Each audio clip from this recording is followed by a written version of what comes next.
تو انجینئر محمد علی مرزا کے کیس میں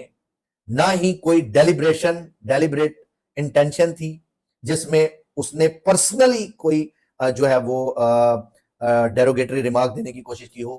تو آنسر از نو۔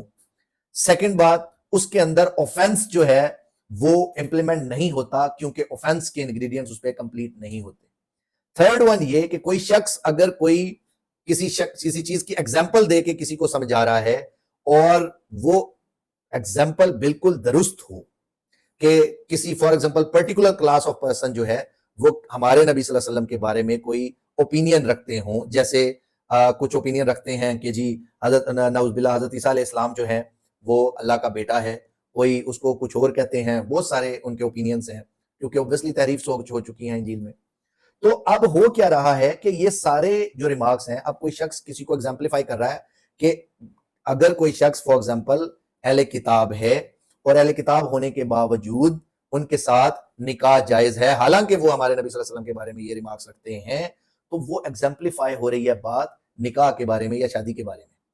تو اب اگر کوئی شخص تھرڈ پارٹی کا ریفرنس دے کے وہ کر رہا ہے، اگر اس طرح ہم اس شخص پہ 295C امپلیمنٹ کریں تو پھر کیا ہوگا؟ پھر بینگ اے لیگل ایکسپرٹ میں آپ کو کہتا ہوں کہ اگر ہم انجینئر محمد علی مرزا پہ 295C کو اس بات پہ کر دیں کہ آپ نے کسی چیز کا، کسی ایک کلاس کا اوپینین کے بارے میں بتایا کہ ہمارے نبی صلی اللہ علیہ وسلم کے بارے میں کیا اوپینین ہے، تو اگر اس کے اوپر 295C لاگو کرتے ہیں تو پھر جس شخص نے FIR کرائی اس نے وہ پرٹیکولر ورڈز ریمارکس اپنی FIR میں لکھے کہ اس نے یہ کلمات ہمارے نبی صلی اللہ علیہ وسلم کے بارے میں کہے، تو 295C اس کمپلیننٹ پر بھی لاگو ہوا۔ پھر اگر اس کو ہم درست مانیں تو پھر مفتی وسیم اختر صاحب نے اپنی ویڈیو کل جو ہے وہ اپلوڈ کی، انہوں نے اس بات کو دہرایا کہ انجینئر مرزا جو ہے محمد علی مرزا، اس نے ہمارے نبی صلی اللہ علیہ وسلم کے بارے میں فلاں ریمارکس دیے، تو یہ 295C ان پہ بھی لاگو ہوا اگر اس ڈیفینیشن کو مانا جائے۔ تو پھر اب اس کے بعد کل جو وہ 3 مفتی جو ہیں وہ اکٹھے کانفرنس کر رہے تھے، ان کے اوپر بھی یہ بات کمپلیٹلی لاگو ہوئی۔ پھر اس کے بعد مفتی طارق مسعود صاحب نے اپنی پریس کانفرنس میں اور اپنی ویڈیو میں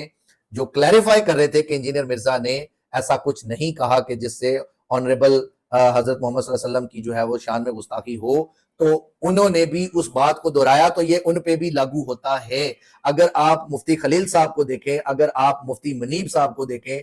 اس کے علاوہ حنیف قریشی صاحب کو دیکھیں، اس کے علاوہ جتنے مولاناز جو اس کو جسٹیفائی کر رہے ہیں یا ایون اس کو ریبٹ کر رہے ہیں، سب کو بات بتانے کے لیے یہ